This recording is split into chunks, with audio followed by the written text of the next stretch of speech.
안녕하세요. 김성길 목사와 함께하는 사람 이야기 제2단원의 G7 과정입니다. EQ, 이 시간 2-제4가 되겠습니다.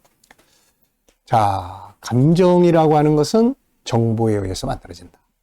우리가 이 EQ 재능, 감성 재능을 키우기 위해서는 두 가지, 감정을 잘 이해해야 된다.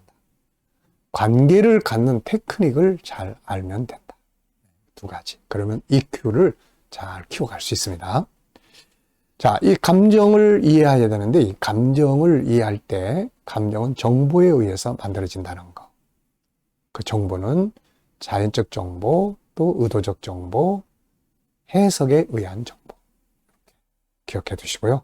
참 좋은 내용들이니까 또 다른 사람에게도 많이 이렇게 흘려 보내십시오.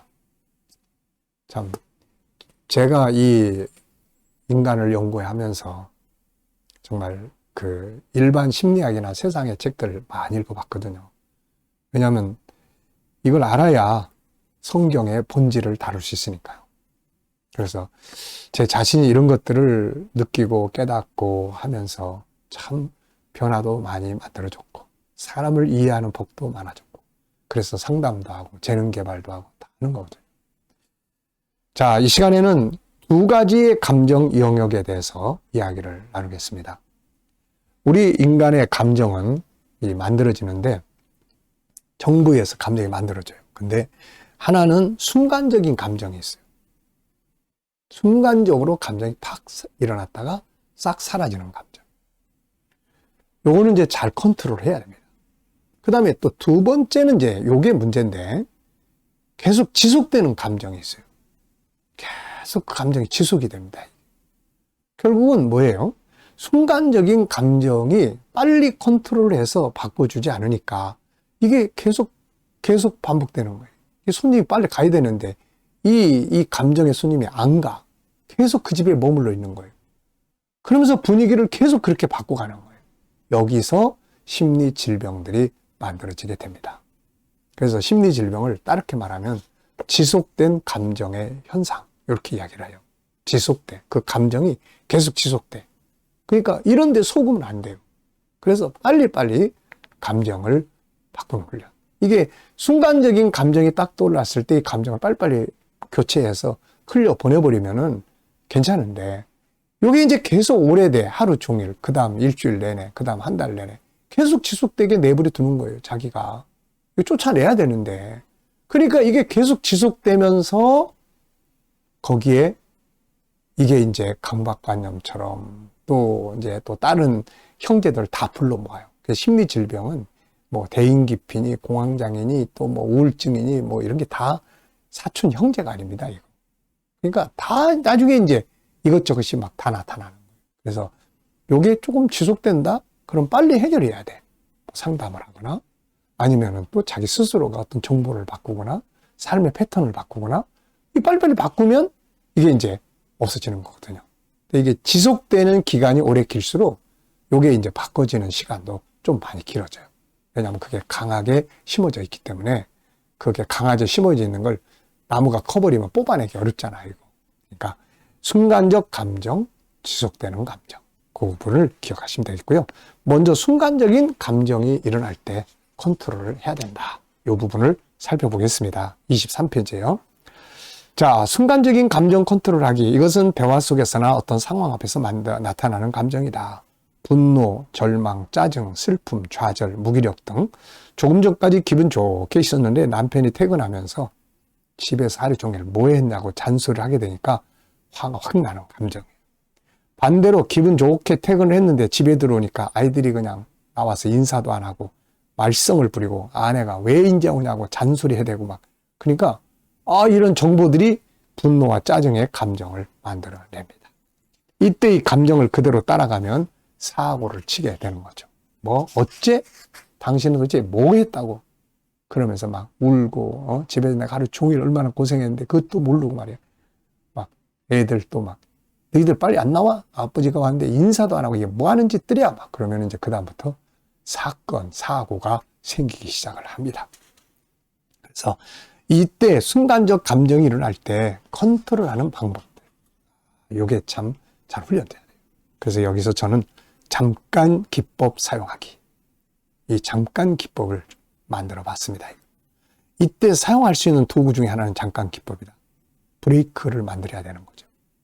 감정이 확 올라올 때 잠깐, 그걸 밖으로 팍 쏟아내려고 할 때 잠깐, 이 잠깐, 흥분해서 나가려고 하는 나의 감정을 잠깐 멈추게 하는 기능입니다. 이때 받는 스트레스를 중화시키기 위해 15초 정도의 심장 호흡을 하면 효과적이죠. 먼저는 화가 나고 불쾌하고 짜증이 나는 상태에서 잠시 멈추고 잠깐, 그리고 천천히 호흡을 합니다. 깊이 5초 동안 숨을 들이셔요. 또 5초 동안 숨을 내셔요. 이거 한 3번 하면은 이제 15초 마음과 몸이 편해집니다. 다음에는 스트레스를 유발하는 생각과 감정에서 멀어지는 상상을 해보고 잠깐이지만 어머니나 기타 고마웠던 사람을 떠올려보고 이렇게 해서 잠깐 멈춘 후에 여러 가지 의논을 혼자 속으로 하는 거죠. 이걸 어떻게 참아 마라, 그냥 간둘까, 에휴 그냥 뭐, 아니면 내가 오히려 웃으면서 좋게 할까, 막 이렇게 내 속에서 의논을 하는 거예요, 혼자서. 자, 잠깐. 우리가 급하게 뭐 하는 사람 잠깐 그러잖아요. 급하게 브레이크 팍 밟으면 브레이크 없으면 안 돼요. 이 감정도요, 브레이크가 없으면 안 됩니다. 그래서 잠깐이라는 브레이크를 꼭 사용을 해 보시기 바랍니다. 이 한마디가 쏜살같이 튀어나가려는 나의 감정을 붙잡는다. 이것이 브레이크 역할을 하는 것이다. 그리고 5초간 심호흡을 해보자. 상대방 때문에 화가 나서 뭐 하면서 감정의 행동을 개시라고 할 때 잠깐만을 외쳐라. 잠언 15장 28절에 보면 의인의 마음은 대답할 말을 깊이 생각하여도 악인의 입은 악을 쏟느니라. 감정을 바로 폭발한다는 이야기죠. 자, 잠깐 동안 생각을 해봅니다. 지금 흥분하면 안 돼. 지금 내가 할 수 있는 최선의 방법이 뭐지? 저 사람이 왜 저러지? 무슨 속상한 일이 있나? 이 상황에서 가장 좋은 방법은 뭐지? 좋게 하자. 부드럽게 하자. 그래봐야 나만 손해야. 분노는 내 뇌를 쪼그라들게 만들어. 그래, 이럴 때 제대로 멋지게 한번 해보자. 이때 표현할 수 있는 공감이 뭐지? 한 단계 더 나가면 고수가 됩니다. 웃으면서 그의 속상함에 공감을 해줍니다. 그렇겠네. 아, 미안해. 응? 제 잘못이 크네요. 이 정도로 딱 나가면은 이게요, 아주 오히려 그 화나는 상황이 지금 행복한 상황으로 바뀌어버리는 거예요, 이게. 네. 다음 단계로 한 단계 더 나가면 이제 고수 중에도 최고수가 됩니다. 마음이 많이 아프겠구나. 위로하며 함께 울어주고, 진심으로 내가 뭘 도와주면 좋을까. 이제 여기까지 가면은 진짜 고수가 되는 거예요. 자, 순간적 감정 앞에서 흥분하지 말고 고수가 되어보자. 순간적 감정 앞에서 종노릇하여 그대로 행동함으로 많은 것을 잃어버리는 사람이 있는가 하면 반대로 잠깐 기법을 활용하여 호흡 한번 하고 냉정을 기해 감정을 다스리고 변화시켜 자기를 더 높은 인격자로 만들고 많은 것을 얻는 사람들이 있습니다. 이야기 하나 하고 마치겠습니다. 이 이야기는 긍정심리학의 전문가인 3초간의 저자 데이비드 플레이어의 조언인데요. 이 사람이 자기가 경험한 이야기를 써놨어요. 20년 전 나는 택시 뒷좌석에 앉아 한 가지 교훈을 배웠다. 당시 내가 탄 택시는 그랜드 센트럴 기차역을 향하고 있었다. 택시가 오른쪽 차선에서 한참 달리는데 주차구역에 서 있던 검정색 차가 갑자기 내가 탄 택시 앞으로 튀어나왔다. 택시기사가 브레이크를 힘껏 밟자 차가 미끄러지면서 바퀴에서 끼익 하는 경음이 나더니 앞차 범퍼와 겨우 3cm도 안 된 거리를 남겨놓고 간신히 멈춰섰다. 어찌나 놀랐던지. 그런데 정말로 나는 놀라운 광경을 목격했다. 아니, 눈을 어디다 달고 다니는 거야? 아니, 적반하장도 유분수지. 앞차의 운전자, 지금 방금 커다란 사고를 낼 뻔한 남자가 삿대질을 해가며 되려 우리에게 큰 소리로 욕을 퍼붓기 시작한 것이다.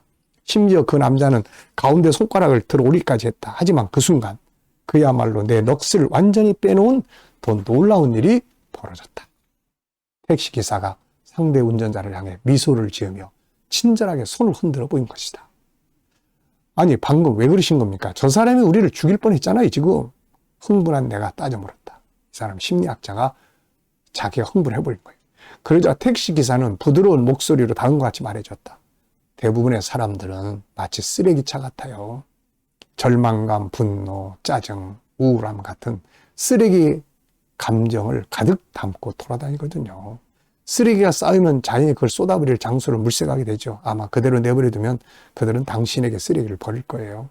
그러나 누군가가 얼토당토하게 화를 내고 신경질을 부리더라도, 그러니 너무 기분 나빠하지 마세요. 그냥 미소 지은 채 손 흔들어주고 다른 일로 주의를 돌리세요. 제 말을 믿으세요. 틀림없이 전보다 더 행복해질 겁니다. 이야, 그 말은 이 심리학자의 인생을 송두리째 바꿔버리고 말았습니다. 나는 곰곰이 생각하기 시작했다. 그래, 그동안 다른 사람들이 내게 화를 내고 짜증 부릴 때마다 난 견딜 수 없이 스트레스를 받았어. 때로 마음에 깊은 상처를 입은 적도 있었지. 그리고 보면 내 가시돋친 말 때문에 상처받은 사람들도 적지 않았을 거야. 여기까지 생각이 이르자 곧 결론을 내릴 수 있었다. 좋아. 남의 말에 상처받을 필요 없지. 나 역시 남에게 상처 주는 짓을 저지르지 않을 거야. 똑같으면 집니다. 단수를 높여라. 상대방이 분노할 때 같이 받아치지 말고 부드러워질 수 있는 성숙함을 가져보라. 성경은 이렇게 말합니다. 잠언 15장 1절에 유순한 대답은 분노를 쉬게 하여도 과격한 말은 노를 격동하니라. 단수를 높이는 거죠. 자, 이 시간 말씀 여기서 마치겠습니다. 감사합니다.